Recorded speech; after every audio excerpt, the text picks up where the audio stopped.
सदन का है, उठाया जाएगा। देखिए, रोजगार मीन्स तेजस्वी यादव। 17 महीना में उन्होंने जो रोजगार दिया है, देश और दुनिया में कोई भी व्यक्ति इतना रोजगार नहीं दिया है। इसलिए हम लोग चाहते हैं कि माननीय तेजस्वी यादव 25 में मुख्यमंत्री हों और लोगों के बीच में, नौजवानों के बीच में, बेरोजगारों के बीच में रोजगार बांटने का काम करें।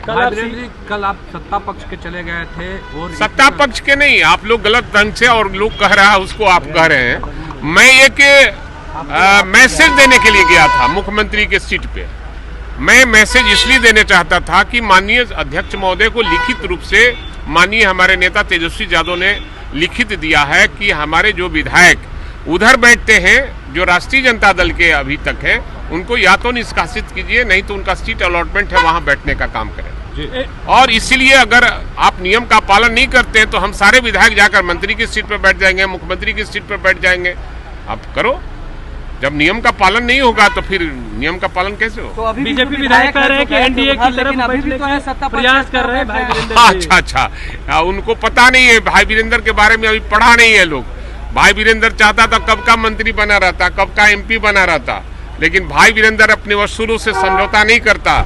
सब भाई वीरेंद्र उसी का नाम है जो स्वाभिमानी है, उसका नाम है भाई वीरेंद्र। लेकिन बातचीत चल रही है, एनडीए में आई है। हाँ, अच्छा, उनको बोलने दीजिए, बयान में बोल देने लेकिन विधायक सत्ता पक्ष की तरफ जो विधायक जो गए थे उधर अभी भी नहीं बैठे, क्या मांग करते हैं? बैठ रहे हैं। हम तो मांग करते हैं माननीय अध्यक्ष महोदय से कि उनको उनकी सदस्यता समाप्त की जाए और नहीं तो सीट अरेंजमेंट इधर करावें, जहां उसका दल है वहां सीट अरेंजमेंट करावें। मुख्यमंत्री नीतीश कुमार एक बार फिर अच्छा आने दो। सर, क्यों चाहते कि मदरसा सरकारी?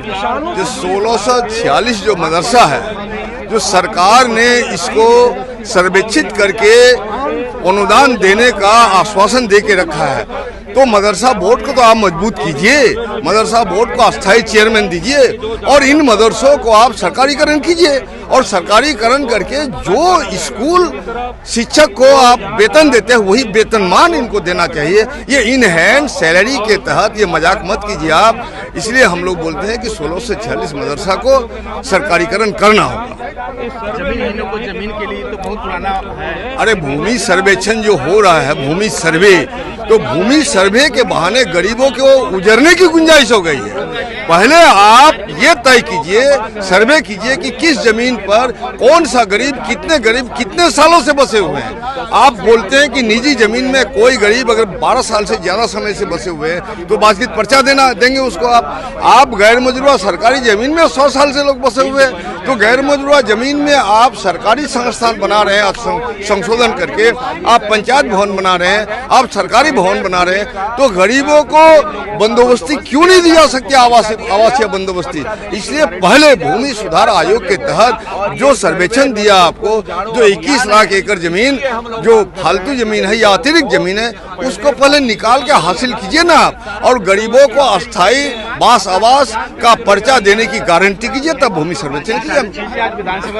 बिल्कुल, आज कार्यस्थल हम लोगों ने दिया है और इस कार्यस्थल के माध्यम से जोरदार ढंग से इस सवाल को उठाएंगे और गांव गली में इस मुद्दा को ले जाएंगे।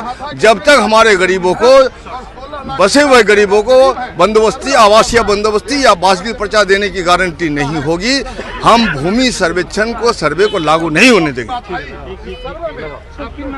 यूपीएससी में आप क्या नॉर्म होना चाहते हैं? अलग अलग परीक्षा, अलग अलग प्रश्न पत्र जो ये लेने जा रहे हैं उसका हम विरोध करते हैं। अलग अलग प्रश्न पत्र नहीं होना चाहिए। जब एक परीक्षा है, एक तरह का प्रश्न पत्र होना चाहिए, एक साथ एग्जाम होना चाहिए।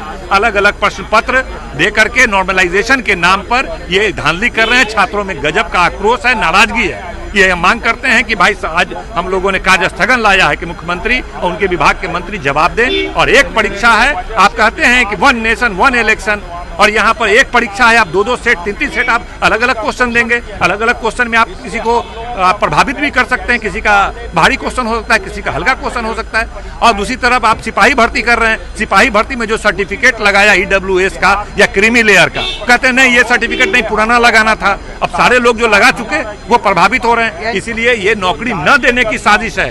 कि किसी तरह अरंगा लग जाए, लोग कोर्ट कचहरी चला जाए और नौकरी न दे। नौकरी का मतलब तेजस्वी जी के समय में 5 लाख नौकरी मिला, एक आंदोलन नहीं, एक नाराजगी नहीं, एक कोर्ट कचहरी नहीं। अब बेहतर ढंग से हुआ। नीतीश कुमार जी 1,00,000 2 लाख नौकरी 50,000 देते हैं और 10 तरह का लिटिगेशन उसमें छात्रों को के सामने आता है और कोर्ट कचहरी का मुद्दा बनता है। एक हमारा अलग